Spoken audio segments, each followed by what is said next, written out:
more. You're almost asking the impossible. Of course. These children need to So learn. now how do you deal with the so-called ADD children? It depends so much on the family.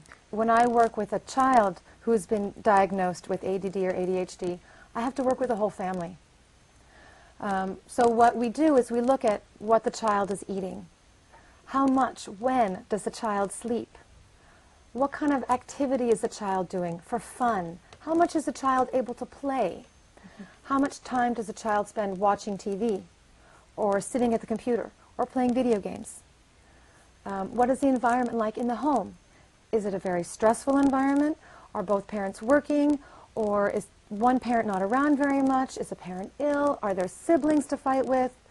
You know, are the parents fighting? What is the environment like in the house? We look at the health history of the child.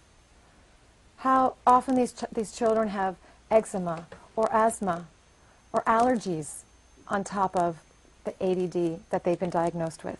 They have these chronically runny noses. You can hear them in their adenoids when they speak. They are on inhalers or steroids for asthma that their doctors have prescribed. So you look at all these different factors.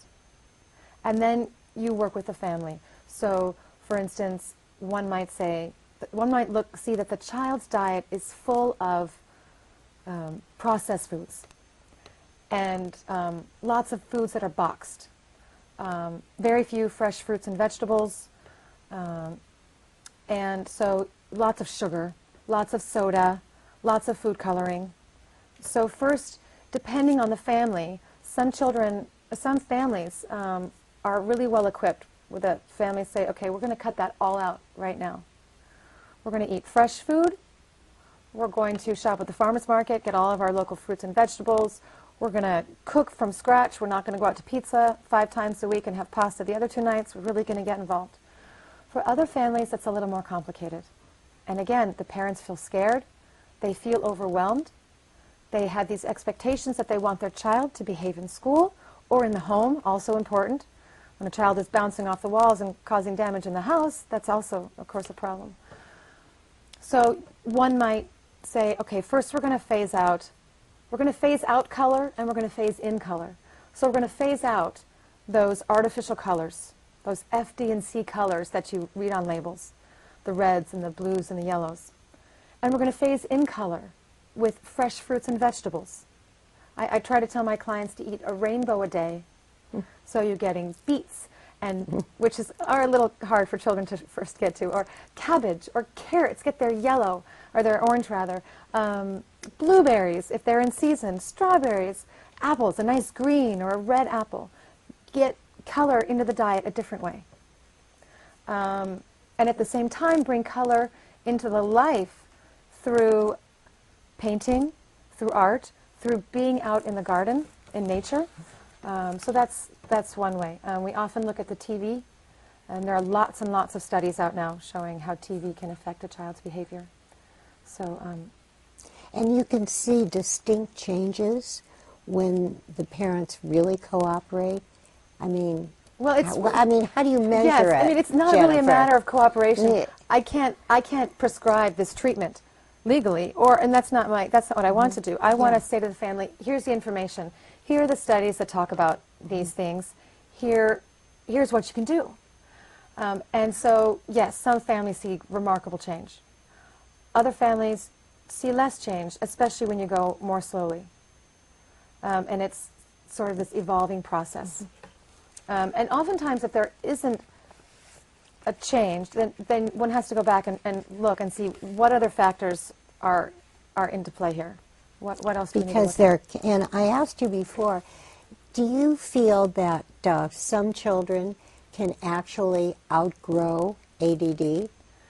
Well, it's a complicated question. I tend to be of the personal belief and the professional belief that a label like ADD or ADHD harms a child more than it helps a child. It helps the schools because the schools get extra money for every child who's diagnosed. However, it hurts the child. Their self-confidence suffers. Their family looks at them differently. There's something wrong. There's something wrong with me inside. I'm not good enough. The teachers tend to pick on children. I've had first story accounts of children who have these labels, and they say, oh, my teacher picks on me all the time because they know I have this label and they think I'm going to be disruptive. So especially if one simply says to a child, you have this disorder, you're going to have it for the rest of your life.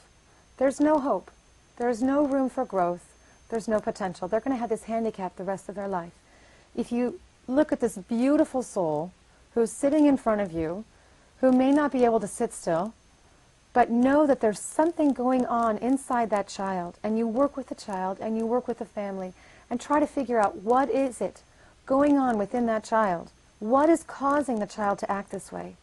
Then amazing things can happen, and you unlock worlds of potential within that child. It sounds like you are so dedicated. You love it. I do love it. You do love it. And I think what's so interesting with people, when they go into another profession, it's because they've had to go through, which you had to. Yes, definitely. That you really were sick. Yes. And you had to change. How does medical science deal with you? Well, you know, my father, the retired physician, we had some great debates. And he gets very good at putting in my place and say, you show me the science for that, and then we can talk. So I'll give him a book, and I'll say, okay, now you have to read this book, Dad. But many physicians are wide open. It's not a large percentage, but often they find that some of the prescribed regimens aren't working. The children aren't healing. Their symptoms are simply being suppressed by the medication, and other symptoms might develop because of the medication. So there are a lot of doctors who are practicing what's called integrative or complementary medicine. I happen to collaborate with a physician up in San Francisco by the name of Tom Cowan at the Fourfold Healing Clinic. And he works very little with pharmaceutical drugs. He does a lot of nutritional work. He does a lot of homeopathy, whole food supplements, meditation. He'll say to his patients, you need to spend more time sitting and really thinking and really strengthening yourself from within and really looking into why you're going through this.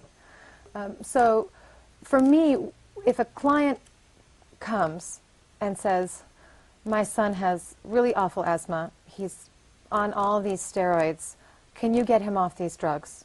And I'll say, no, that's not my job.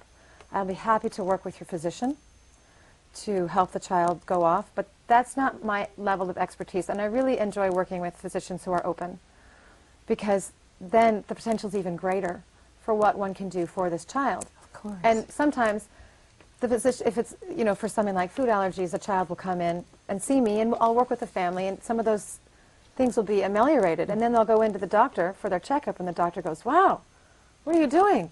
And the parents will say, well, we've seen a naturopath, and we've changed our diet. And he goes, well, whatever it is you're doing, keep on doing it.